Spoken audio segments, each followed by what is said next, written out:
Hey, what's up guys? It's Kevin here with Phandroid.com. We're at CES 2012 and we're taking a look at the LG Viper 4G. This is coming out on Sprint very soon. It's just announced and we're looking at an early production model of this. So some things might change with the phone, but this is a pretty good idea of what we're going to see. And so we're just going to get a quick run through of some of the features and things to expect when this does hit shelves. Excellent. So my name's Brian with LG, Field Product Trainer in the Northeast region, here to show you, just as you said, the LG Viper 4G. Very exciting time for LG and Sprint. Sprint's getting ready to roll out their LTE-enabled network, and LG has definitely been on the forefront of LTE technology, which you've already seen today at CES with some of our other products from our other partners.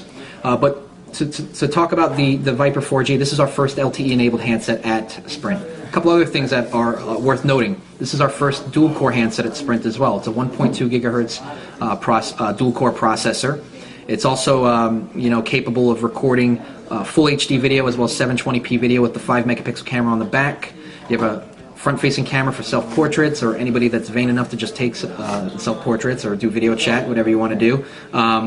Now, it is a pure vanilla Android experience. Right now, it is running Android Gingerbread, but it does have Sprint ID, which is the only overlay on it. So customers can download those packs to make it very, very easy, or they can customize the phone what they want it to be. Do we know of any plans for the ice cream sandwich update? That's going to be the big question. Yeah, I know. And unfortunately, there's no information that I can share with you regarding ICS 4.0 right now, because we're still very early in the development cycle, because software on this is still subject to change, just even the minor firmware changes. Even the hardware on this is subject to change. So, I mean, like you said, you're getting a good idea of what it's going to be like and what it looks like right now. But things, I would imagine you won't see any drastic changes to the handset makeup, as far as the hardware and what you're seeing here. But at some point, I would imagine any devices that we're creating right now, I think we could hopefully see ICS in the future. And I know a lot of the viewers out there are wondering, why isn't ICS out there right now? A lot of it has to do with development time of a product. Just because you're seeing it now doesn't mean we've been developing this product for obviously more than 1 month. We've been developing this product probably more than 4, 5, 6 months for that matter.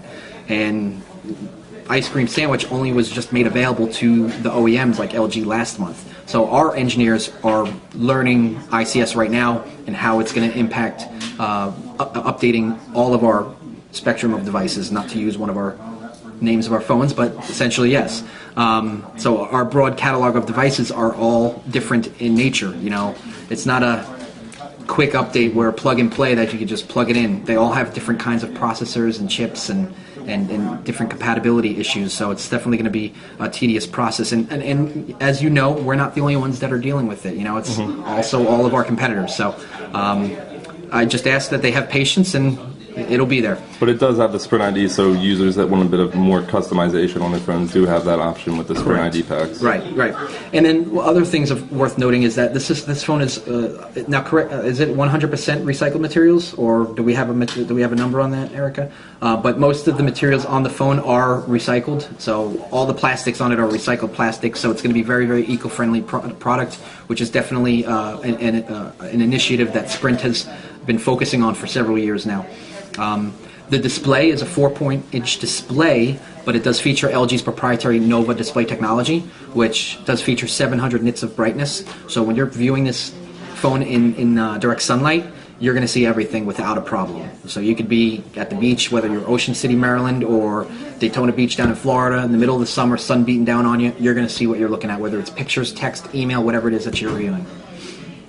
Very cool, and that's going to be one of the first phones on Sprint's new LTE network, which is pretty exciting for Sprint. So this is a big device for both Sprint and LG.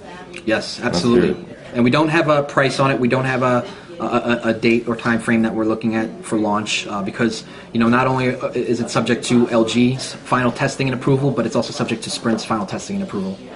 All right. Well, that is a look at the LG Viper 4G. It's headed to Sprint in the near future. Check that out when it's out. This is Kevin with Phandroid. Thanks for watching.